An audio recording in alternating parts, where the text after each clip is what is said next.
আসসালামু আলাইকুম। আজকে সামনে মগ দেখতেছেন এবং মগে ভাবতেছেন যে এইটা কি? তো এইটা হচ্ছে ক্রিম হানি। এখন ক্রিম হানিটা কিভাবে হয়? ক্রিম হানিটা মূলত হয়ে থাকে সরিষা ফুলের মধু থেকে।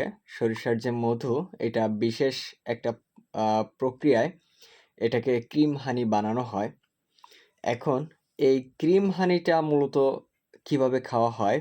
ক্রিম হানিটা যেভাবে খাওয়া হয় সেটা হলো বিভিন্ন ব্রেডের সাথে এটা খুব সুন্দরভাবে খাওয়া যায়। অনেকে নাস্তায় সকালে রুটি খান, পাউরুটি। তো পাউরুটির সাথে অনেকে জেলি খেয়ে থাকেন। তো জেলির পরিবর্তে অনেকে আবার এই ক্রিম হানিটা পছন্দ করেন। তো যারা ক্রিম হানি পছন্দ করেন তারা কিন্তু এখন থেকে আমাদের কাছে এই সরিষা ফুলের ক্রিম হানিটা পেয়ে যাবেন। আর এটা বর্তমানে এটা পরীক্ষামূলকভাবে আছে। আজকে এটা করা হয়েছে। তো সেখান থেকে আমি কিছুটা এই যে দেখাচ্ছি।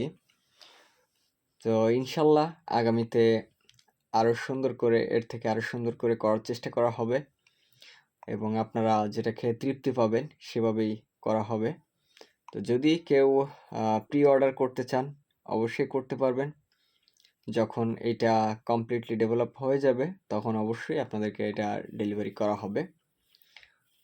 আজকের ছোট্ট একটি ভিডিও ছিল এইটাই, যে যেটা ক্রিম হানি যেটা পরীক্ষামূলকভাবে করা হলো সেটা এই যে কত সুন্দর দেখতে, একেবারেই ড্যানিশ যে কনডেন্স মিল্ক আছে সেটার মতো দেখতে এবং খেতেও কিন্তু খুব সুস্বাদু। ভালো থাকবেন সবাই। আল্লাহ হাফেজ।